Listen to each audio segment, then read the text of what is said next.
another hot tip around managing heat stress during, obviously, summer. Look, I see a lot of guys up in the North Island with sprinklers out in the yard, and I remember when I was up there, we had sprinklers and it was awesome because the cows just loved it, and you could literally see the steam rising off the cows. It was crazy, man. Cows would come into the shed, obviously dripping wet, and you know what I noticed was how hot the water was on the cows as it was dripping off, like 25, 30 degree water, you know, so they obviously needed it. Down here in Southland, Canterbury, not so much. We get a bit more wind during this period of time, but look, today is one of those days where we could definitely be happy to have a sprinkler in. And we've talked about heat stress affecting milk quantity. Right now, our cows have been honking along at about 1.952 milk solids, and just over the last week we've dropped down to 1.9, and I think today we'll probably drop down to 1.85. So by having some similar setups like a sprinkler, would that help the cows manage their heat stress? Yep, be real interesting to set that up at the yard and see how they behave down the race. Yeah, right. See if the appetite's a little bit better.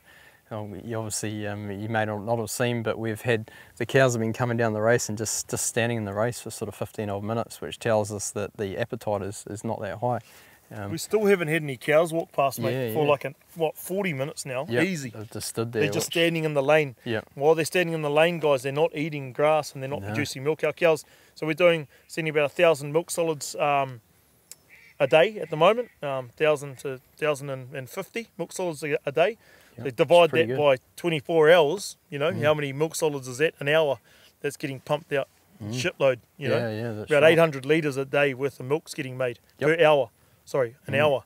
So while those cows are standing there.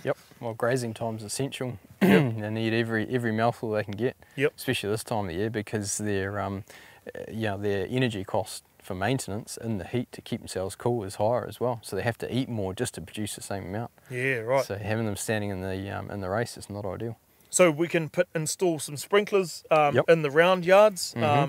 On the square yard, obviously you can chuck 2 on or a couple on in the middles. Yeah, kind of like what you did with your spraying water on the walls. Yes. So the crap doesn't stick. You set it up around the ring, and so it's just putting water on the cows essentially. It's quite funny for the townies. They'll sort of think, well, why do you water in the cows and not the grass? But, so it grows, so the cows grow. Yeah, that's right. Yeah, you don't grow a lot of grass on the concrete.